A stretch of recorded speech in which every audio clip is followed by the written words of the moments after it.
नमस्ते दोस्तों, मेरे यूट्यूब चैनल में आपका स्वागत है। मेरा नाम दिनेश कुमार है। इस चैनल पर मैं इंग्लिश स्पीकिंग, रीडिंग, ग्रामर और वोकैबुलरी सिखाता हूँ। अगर आप आसानी से अंग्रेजी सीखना चाहते हैं तो मेरे चैनल को आप लोग सब्सक्राइब कीजिए। तो गाइस, देखिए आज हम लोग एकदम रोचक कहानी पढ़ने वाले हैं। देखिए एक फार्मर एंड हिज सन्स, एकदम बेहतरीन कहानी पढ़ने वाले हैं। अगर आपको रीडिंग नहीं आता है, आपको मतलब सोचते हैं कि हमको रीडिंग नहीं आता है। इस वीडियो को देखने के बाद आप लोगों का रीडिंग एकदम बिल्कुल आ जाएगा। इस वीडियो को देखने के बाद यानी डे 5 है, हम चैलेंज लेके आए हैं डे 30। 30 डेज में आप लोग का इंग्लिश पूरा बिल्कुल एकदम सीख जाइएगा। तो आप लोग मेरे चैनल को लाइक कीजिए, शेयर कीजिए और सब्सक्राइब कीजिए। देखिए आज हम लोग का मतलब एक किसान और उनका बेटे के बारे में पढ़ने वाले हैं। आप लोग तो ये कहानी बचपन में पढ़े होंगे कि एक किसान, एक गांव में एक किसान रहता था, उनके 4 पुत्र रहते थे। बेचारा वो आपस में ये लोग लड़ाई करता था, तो उसके कारण ये किसान जो था बहुत ही चिंतित रहता था। ठीक है? तो इस वीडियो में आप लोगों को मैं इंग्लिश सिखाऊंगा कि इंग्लिश कैसा पढ़ा जाता है। ठीक है, एकदम आसानी से। आप लोग को वंस अपॉन अ टाइम इसे पढ़ने नहीं आएगा, तो देखिए यहाँ पर इसका हिंदी लिख दिए हैं ताकि इसको भी पढ़कर आप समझ सके। धीरे धीरे आप लोग पढ़िएगा, तो इसको धीरे धीरे आप लोग पढ़िएगा।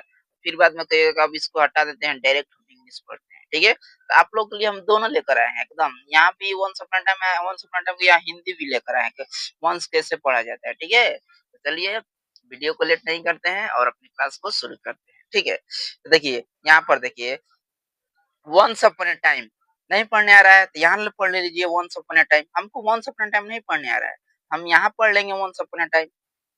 डाउट है जी? तो यहाँ जैसे once upon a time there was a farmer who lived in a village with his 4 sons.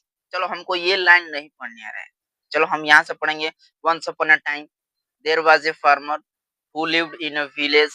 ठीक है, विथ हिज 4 सन्स। हम इसको भी पढ़कर हम समझ समझ सकते हैं। ठीक है जी। एक समय की बात है, एक किसान अपने 4 बेटे के साथ एक गांव में रहता था। ठीक है, the farmer was hard working but his sons always क्या जी क्वारलेड विथ वन अनदर। हमको ये पढ़ने नहीं आ रहा, इसको गोली मारो। चलो हम यहाँ से पढ़ेंगे the farmer was hard working but his sons, ठीक है, always quarrelled with his another. लेकिन किसान, ठीक है, किसान बहुत ही सॉरी, हाँ, the farmer was hard working. हाँ, किसान बहुत ही मेहनती था, लेकिन उसके बेटे हमेशा आपस में झगड़ते रहते थे। किसान जो था बेचारा बहुत हार्ड वर्क करता था, लेकिन उनका जो बेटा है ना, ठीक है, आपस में लड़ाई करता था। ठीक है, बहुत लड़ाई करता था कि और लोग काम भी नहीं करते थे। ठीक है, अब यहाँ से आएंगे दे, ठीक है, दे और good over small things and never work together. ठीक है, या हमको ये पढ़ने नहीं आ रहा है, ठीक है, इसको गोली मारो, हम ये पढ़ेंगे दे, ठीक है, और good over small things and never work together. ठीक है, इसको भी हम लोग पढ़ लेंगे। ठीक है, यहाँ पर आइए। The farmer become very sad because he knew that disunity would make them weak. हमको ये नहीं पढ़ने आएगा तो हम ये पढ़ लेंगे। ठीक है, ध्यान में रखिएगा। The farmer become very sad because he knew that disunity would make them weak. किसान बहुत दुखी था कि वो जानता था कि एकता ही कमी उन्हें कमजोर बना दे। ठीक है, वन डे, देखिए यहाँ पे वन डे, ही थॉट, ठीक है, he thought of a plan to teach them an important lesson. एक दिन, एक दिन किसान, ठीक है, उसने उन्हें एक महत्वपूर्ण सीख देने की योजना बनाई। ठीक है, सीख क्या योजना बनाई, उन लोगों को क्या दिया, पहले बंडल ऑफ स्टिक दिया, लो तोड़ कर दिखाओ। इसमें से चारों में से कोई नहीं तोड़ पाता है, कोई नहीं तोड़ पाता है, लेकिन वही स्टिक सिंगल देता है तो सब लोग तोड़ देता है। तो वही एक मतलब उसने प्लान बनाया है। ठीक है, देखिए, he called all his sons and brought a bundle of sticks. ठीक है, उसने अपने सभी बेटों को बुलाया और लकड़ी को एक गट्ठर को लाया। He asked each son to break the bundle. उसने प्रत्येक बेटों से गट्ठर तोड़ने को कहा। ठीक है, they tried one by one but no one them could break it. हमको नहीं पढ़ना है, नहीं चिंता करना है, हमको ये पढ़ना है। They tried one by one but no one of them could break it. हमको ये तो पढ़ने आएगा ना जी। उन्होंने एक-एक करके कोशिश की लेकिन कोई भी उसने नहीं तोड़ सका। देखिए यहाँ पर आइए, बंडल ऑफ जो स्टिक था, ठीक है? इसने किसान ने बेटू को दिया बंडल ऑफ स्टिक, चारों में से कोई नहीं तोड़ सका। क्यों नहीं तोड़ सका? क्योंकि जो लकड़ का गट्ठर है उसमें क्या है, बंडल ऑफ स्टिक्स है। तो इस कहानी के माध्यम से किसान अपने बेटों को समझाना चाहता है कि देखो लकड़ी एक में है तो नहीं न तोड़ पा रहे हो लोग, ठीक है? इसी तरह तुम लोग भी एक साथ रहोगे तो कोई तुम्हें हानि नहीं पहुंचाएगा। लेकिन तुम लोग अलग-अलग हो जाओगे तो आसानी से लोग तुम लोग को हरा देंगे। ये किसान अपने बेटों को समझाना चाहता है। ठीक है? ठीक है? Then the farmer untied bundle and gave one stick to each son. ठीक है? फिर किसान ने गट्ठर खोला और हर बेटों को एक लकड़ी दी। This time they broke the sticks very easily. ठीक है? उसने क्या किया कि लकड़ी को एक-एक कर दिया। लो, चारों बेटा को 1, 2, 3, 4 चारों को दिया एक-एक लो तोड़ के देखा। आसानी से इसको तोड़ देता था। एक-एक लकड़ी, लेकिन यही लकड़ी एकदम एकदम बंडल था तो कोई नहीं तोड़ पाता था। ठीक है? The farmer smiled and said, "My sons, when you stay untied, nobody can harm you." हमको पढ़ने नहीं आ रहा है जी ना, चिंता नहीं करने की जरूरत है। मैं आपको यहाँ भी दे दिया हूँ। The farmer smiled and said, "My sons, ठीक है, when you stay untied, nobody, ठीक है, can harm you." ये पढ़ेंगे। किसान ने मुस्कुराया और बोला, मेरे बेटो, जब तुम एकजुट रहोगे तो कोई तुम्हारा नुकसान नहीं कर सकेगा। बोल रहा है कि तुम लोग एक साथ रहोगे तो तुम्हें कोई नुकसान नहीं करेगा। But if you keep fighting and stay separate, people will defeat you easily. कह रहा है लेकिन यदि तुम लड़ते रहोगे और अलग-अलग रहोगे तो लोग तुम्हें आसानी से हरा देंगे। ठीक है? The sons understand their mistakes and felt sorry for their behavior. बेटे को अपनी गलती समझ में आ गई, उन्होंने अपने व्यवहार को पछतावा हुआ। जब बेटा देखिए जब पिता मतलब देखिए समझा रहे थे पिता कि आप लोग जब अलग-अलग हो जाइएगा, तो आप लोगों को कोई भी हरा सकता है।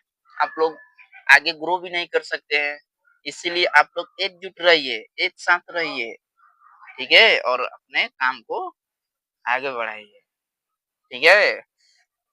हाँ, तो they promised their father that they would always live and work together. हमको ये पढ़ने नहीं आ रहा है, हम यहाँ से पढ़ेंगे। They promised their father, ठीक है? Father died, ठीक है? That they would always live and work together. उन्होंने अपने पिता से वादा किया कि हमेशा मिल-जुल कर रहेंगे और काम करेंगे। बेटा जो था, जो सन था, अपने पिताजी से प्रॉमिस किया कि ठीक है हम लोग आज के बाद लड़ाई नहीं करेंगे, हम लोग एक साथ रहेंगे, एक साथ काम करेंगे और एक साथ आगे हम लोग बढ़ेंगे। ठीक है? From that day onward, the four brothers lived happily and helped one another. ठीक है? उस दिन के बाद चारों भाई खुशी-खुशी रहने लगे और एक-दूसरे को मदद करने लगे। जिस दिन से उनको पिताजी समझाए, बुझाए, उस दिन से चारों बेटा एक साथ रहने लगे, खुशी-खुशी रहने लगे। तो मोरल क्या है? यूनिटी क्या है? Unity is strength. एकता में क्या होती है? शक्ति होता है, एकता में बल होती है। ठीक है? तो देखिए आप लोगों का इम्पोर्टेंट वर्ड मीनिंग भी लेकर आए हैं। इम्पोर्टेंट क्या लेकर आए हैं जी? वर्ड मीनिंग भी लेके आए हैं। वर्ड मीनिंग बहुत इम्पोर्टेंट है। आप लोग वर्ड मीनिंग याद नहीं कीजिएगा, ठीक है? तो फिर आप लोगों को शायद नहीं आएगा। देखिए द फार्मर एंड हिज का वर्ड मीनिंग, ठीक है? अब देखिए फार्मर मतलब क्या होता है? फार्मर नहीं पढ़ने आ रहा है तो देखो यहाँ रखे हैं किसान। सन नहीं पढ़ने आ रहा है, देखो यहाँ सन लिखे हैं, सन मतलब बेटा। विलेज नहीं पढ़ने आ रहा है, गोली मारो, इसको पढ़ेंगे विलेज। हार्ड वर्किंग गोली मारो नहीं आ रहा है, हम इसको पढ़ेंगे हार्ड वर्किंग। हार्ड वर्किंग मतलब, ठीक है? हार्ड वर्किंग मतलब क्या होता है? मेहनती। क्वारेलर मतलब क्या होता है? झगड़ा करना, ठीक है? अर्गु मतलब बहस करना, ठीक है? आप लोग का अगर वीडियो पसंद आया है, ठीक है? आप लोग लाइक कीजिए, शेयर कीजिए, सब्सक्राइब कीजिए, ठीक है? और कमेंट कीजिए, ठीक है? और मेरे चैनल को लगता है कि किसी को नहीं सर्च में नहीं आ रहा है तो @ ऐसे लिखिएगा, इसे दिनेश लिखिएगा, दिनेश दिनेश ऐसे लिखिएगा, ऐके में कुमार भी लिख दीजिएगा, मेरा चैनल आ जाएगा। तब तक के लिए आप लोग मेरे चैनल को लाइक कीजिए, शेयर कीजिए, सब्सक्राइब कीजिए और वीडियो अच्छा लगा तो कमेंट भी एक कर दीजिए। आपके कमेंट, आपके लाइक से मेरा मोटिवेट मिलता है। मुझे मतलब ताकत मिलती है कि चलो और वीडियो बनाते हैं। और इस कहानी को आप लोग 1 से 2 बार पढ़िए, अच्छे से पढ़िए। हम आपको ऊपर वाला नहीं पढ़ने आ रहा है, उसको छोड़ दीजिए। आप नीचे वाला पढ़िए। इसका देखिए, इसका यहाँ भी लिख दिए हैं ताकि आप लोग को आसानी होगा पढ़ने में। बस धीरे-धीरे इसको पढ़िएगा, उसके बाद क्या होगा ना, क्या होगा कि कॉन्फिडेंस आएगा तो इसको गोली मारिएगा, इसको पढ़ना शुरू कर दीजिएगा। ठीक है? तो ठीक है, तो आप लोग keep studying, keep growing, keep practice